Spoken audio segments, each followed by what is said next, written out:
Hello everyone, welcome back once again. Today we're going to explore how to get started with web app development inside of Visual Studio 2026.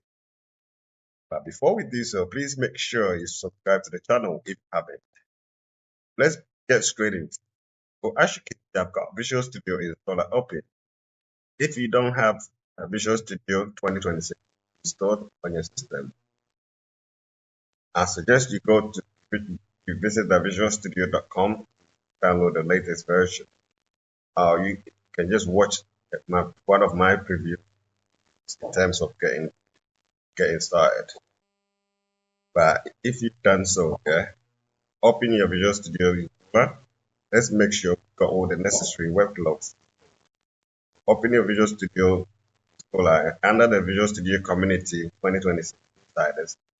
Click on Modify. So as you can see here now,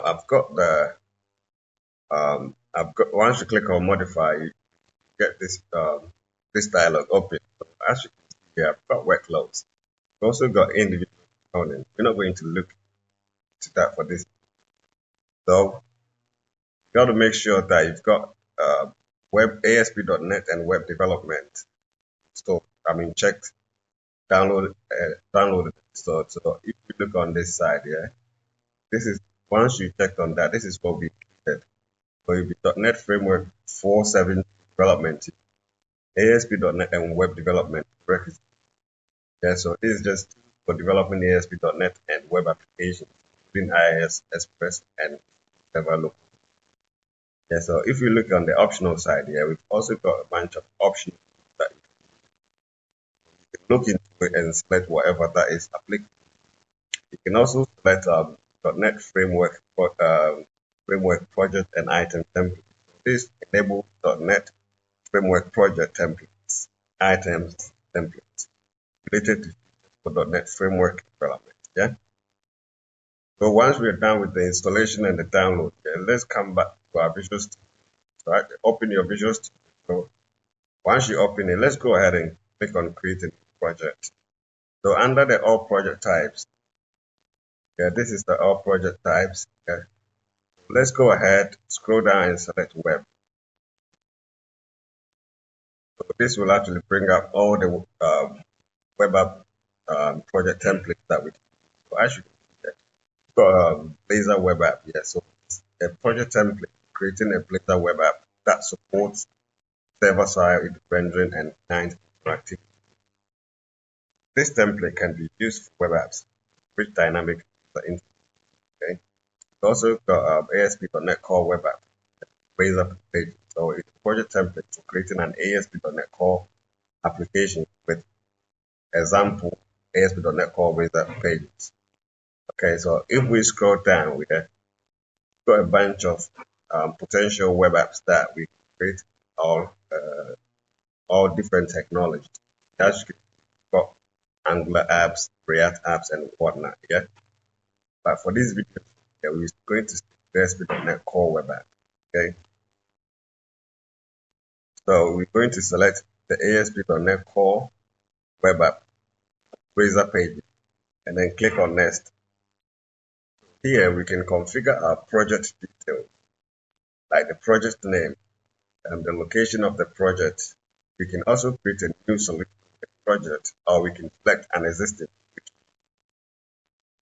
And obviously, we can also select the name for, since we are creating a new solution, you can also select the name for our solution. Or you can place a solution and project in the same directory, however you want it. You're not looking too much into it. But let's go ahead and click on Next. So here we've got additional info. So here, obviously, select whatever .NET Framework version that is applicable. You can also select the authentication type. We've got individual accounts, Microsoft Identity Platform, Windows account. So you can select whatever that is applicable. And also configure for HTTPS. You can enable container by checking this box. So once you enable it, you'll be able to select whatever OS that you want to use. Okay, we're not going to look too much into that, so we're just going to uncheck the box. Yeah, once we've got all the configurations out, we can go ahead and create. Yeah, I'm not going to do that. As you can see on the background, yeah, I've already created this project. So go ahead and click create, and you'll be taking the project or the new project open. Is the Solution Explorer is normally on the right side here.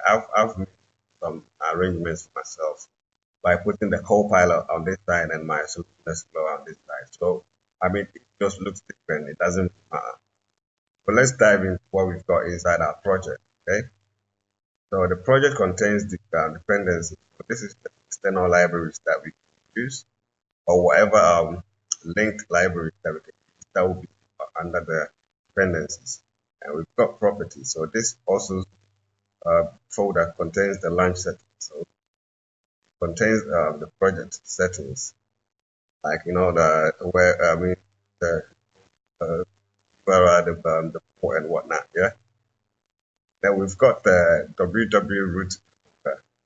So this actually contains the static files like CSS, JS, and any external libraries that we can use, like a Bootstrap or jQuery. Okay. And then we've got pages. So this is where pages for the web app.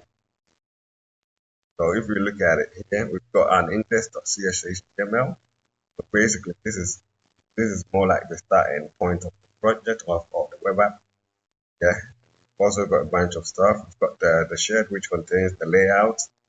Yeah. So this will be a uniform layout for the whole app. Then, last but not least, we've got program.cs. So this contains all the configuration for the web app. So if you scroll down, like the routing, the HTTP redirection, whatnot, yeah.